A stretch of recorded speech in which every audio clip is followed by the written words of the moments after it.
Era aqui o Tarcísio num vídeo, quase que um podcast na verdade, off-topic. Eu quero falar um pouquinho, né, do tema aqui, né, os avatares do Kiss e o que isso tem a ver com a cena nerd. Então estou mostrando aqui algumas fotos. Para quem não faz ideia do que esse título quer dizer e do que essas fotos quer dizer, é o seguinte: o Kiss, acho que a maioria conhece e sabe que é uma das bandas de rock mais famosas que já existiram desde a década de 70. Eles influenciaram muita coisa e recentemente, há cerca de umas 3 semanas atrás, eles fizeram o último show presencial da vida deles. Por quê? Porque eles já estão já aí na casa dos 70, já não tem mais aquele pique e já ganharam todo o dinheiro do mundo. Eles realmente não querem mais continuar, só que eles anunciaram que a banda vai continuar no formato de avatares, ou seja, eles criaram essas versões digitais deles mesmos, da formação atual, na verdade, e eles vão transformar a banda num projeto de avatares, num projeto virtual. Ou seja, a banda vai continuar e ela pode estrelar desenhos, filmes e até mesmo fazer shows com as novas tecnologias e quem sabe até lançar músicas novas. E isso, logicamente, irritou 95% da cena do rock. Logo no mesmo dia já começou o pessoal falando que é um absurdo fazer isso e tudo mais. Deixa eu ver aqui se eu consigo ligar minha câmera para mostrar uma coisinha. Meu celular tá horrível. Ah, ele não vai ligar. Que pena, deixa eu voltar lá. Espero que tenha voltado normal. Deixa eu ver se está continuando. Tem uma coisa que eu queria mostrar, mas não vai dar, vamos continuar desse jeito mesmo, tá?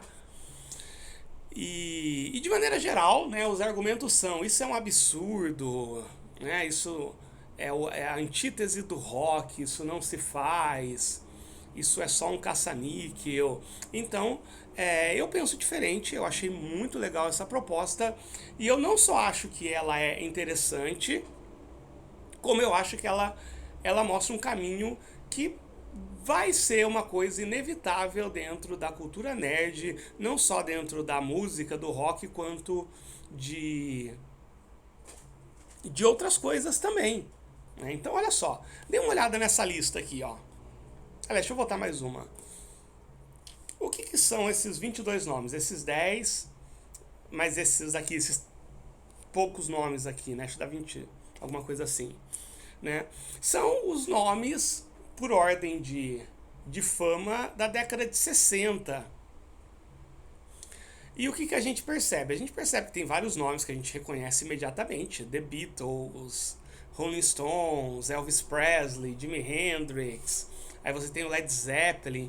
Mas ao mesmo tempo você tem alguns nomes, como por exemplo The Supremes, você tem Sam Cooke, você tem The Kinks, The Impressions, The Shirelles, The Drifters, The Four Tops, Martha and the Vandellas, que eu garanto para vocês que 90% das pessoas hoje não fazem ideia de quem são essas pessoas.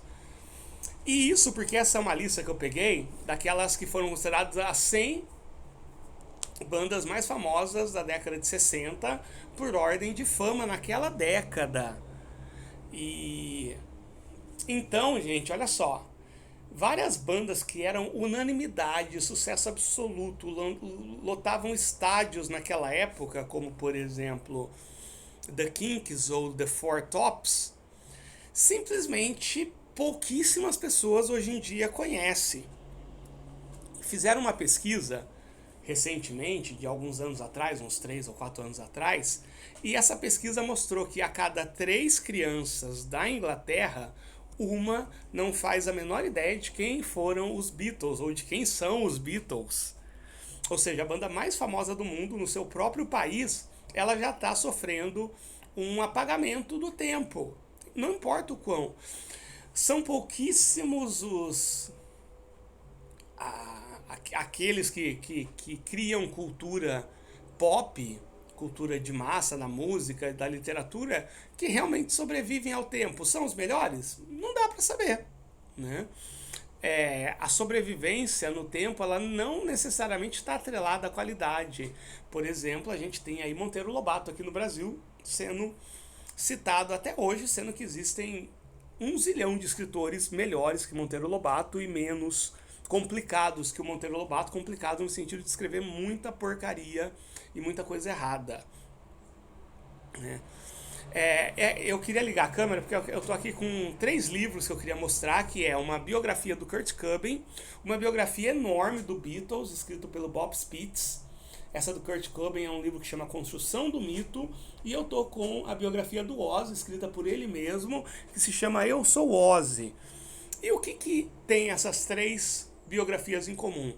O que tem é que o que essa galera fez para virar o que fizeram, para se transformar no que se transformaram, dificilmente funcionaria hoje, nos tempos atuais. É, não dá, se o Kurt Cobain nascesse hoje, será que ia ter o mesmo impacto? É impossível saber, mas eu acredito que o que eles fizeram, a trajetória, todas as lendas e mitologias que se criaram por trás, não teriam o mesmo impacto hoje, mesmo se não tivesse acontecido antes, porque são outros tempos, outras gerações, outras tecnologias. E se a gente for parar para pensar, eu estou falando agora de bandas, todas as bandas clássicas, elas estão se aposentando. Kiss, Iron Maiden, Metallica, AC/DC, Bon Jovi, o Ozzy, todas elas, em 10 anos, no máximo, nenhuma dessas bandas vai estar nativa. E uma grande parte dessas bandas vão estar mortas, né? Muito provavelmente, uma boa parte dos integrantes dessas bandas estarão mortos. É o caminhar da vida. E já são poucas. As bandas mainstream já são poucas, né, se você for citar hoje. E eu acho que é necessário ter uma adaptação para os novos tempos. Né? Para quê? Para manter o legado mesmo. Para apresentar as músicas dessas bandas para as novas gerações. Por que a galera super conectada de redes sociais iria se conectar com uma banda como AC/DC, por exemplo? Sendo que ele vê o show lá do AC/DC para 200 mil pessoas, gravado em 1996, com aquele monte de pessoa mostrando tatuagens e tudo mais. É muita ingenuidade achar que o que a geração atual sente ao ver essas imagens é a mesma que a minha geração sente ao ver essas imagens. É um outro mundo.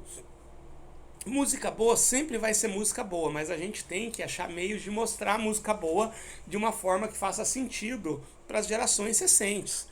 Então, é muito mais fácil o Kiss com essa abordagem de avatares. As músicas do Kiss continuarem tocando em jogos, em filmes, em seriados, e da imagem deles ser lembradas daqui a 50 anos, do que esses truzão que vão falar, não, eu sou metal true, né, dos Ricardo Confessori aí, que são os truzão do metal aí. Não vão lembrar disso. Então, eu acredito muito em modernização do som sem perder a essência. Eu acho que é inevitável. E o que isso tem a ver com a nerdice em geral? Olha, poucos nichos são mais atrelados aos avanços tecnológicos do que o mundo nerd. O mundo nerd, por definição, ele acompanha os avanços tecnológicos, né? O nerd sempre foi aquele que teve, de alguma forma, acompanhando todas as tendências da tecnologia, e entender e desenvolver essas tecnologias é uma parte do que convencionou-se a ser parte do que o nerd é hoje. Então, por exemplo, muita gente tem reclamado da nova plataforma do Dungeons and Dragons, né, o VTT deles lá, que não vai ser um VTT, né? É uma nova plataforma mesmo, que é um mix de videogame com VTT, né? VTT são essas plataformas que permitem jogar online, com mapas e tudo mais, ao mesmo tempo que lembra World of Warcraft. E desde que a Wizards of the Coast lançou que ia fazer isso, muitos canais se mostraram contra. Não, isso, né, tá matando o D&D e tudo mais. E é interessante que eu tenho visto que todas aquelas pessoas que estavam fazendo críticas, que estão sendo convidadas para testar isso, têm percebido que não é assim. Eles não estão cortando pela metade e dando 50 tiros para matar. Aquele cara bem xarope lá do Dungeon Craft lá, né? I am Professor Dungeon, não sei o que lá, o cara encomadinho, que foi o que mais falava mal disso, recentemente foi convidado pelo próprio grupo da Wizards of the Coast para fazer um teste rápido, e ele falou, olha, não é nada do que eu estava pensando, é muito mais orgânico e interessante do que eu estava falando. Mas o cara precisou ficar um ano falando mal de algo que ele não conhecia para chegar nessa conclusão. Eu acho isso muito complicado. Eu acho que o mundo nerd, de maneira geral, é que a gente está vivendo num mundo complicado, em que a própria sobrevivência ela é constantemente ameaçada o tempo todo por várias coisas, e uma das coisas que ameaçam a nossa sobrevivência é a tecnologia. Então a gente tem um pé atrás com tecnologia como uma ameaça à nossa própria sobrevivência é uma coisa natural. Só que eu acho que isso acabou puxando para um outro lado, em que atualmente qualquer coisa que seja novidade, e principalmente uma novidade tecnológica, ela é imediatamente rechaçada, né?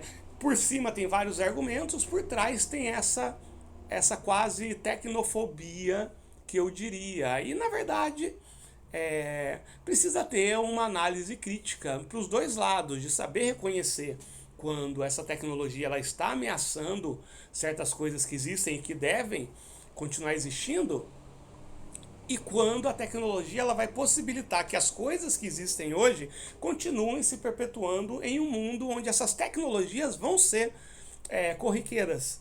Então está faltando um pouco de debate, está faltando um pouco de análise crítica, está faltando um pouco de experiência, de experimentar as coisas, experimentação para ter essas análises. Então realmente eu procuro, sim, sempre ver esse outro lado. Sempre quando eu vejo que está todo mundo batendo em cima de algo, eu sempre tento ver vídeos, procurar quem pensa diferente para medir os dois lados. Então eu acho que o Kiss está fazendo é uma coisa interessante, que pode dar muito errado, mas que é interessante. Eu acho que é uma tentativa de caminho. É melhor do que ficar aquele intrusão com a camiseta preta, falando que tudo que veio depois da década de 80 é ruim.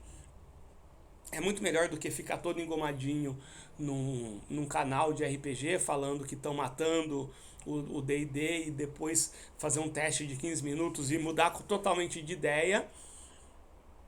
Então, eu vou trazer isso, tenho trazido na verdade para o canal aqui, infelizmente não deu para colocar a câmera para mostrar os livros e tudo mais, então acabou saindo um podcast aqui. Eu vou começar a trazer mais isso enquanto eu não consigo trocar o celular, né?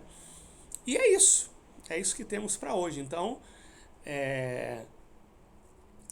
eu não estou fazendo apologia a nada, também não estou falando que a gente precisa abarcar todas as inovações tecnológicas que aparecerem imediatamente.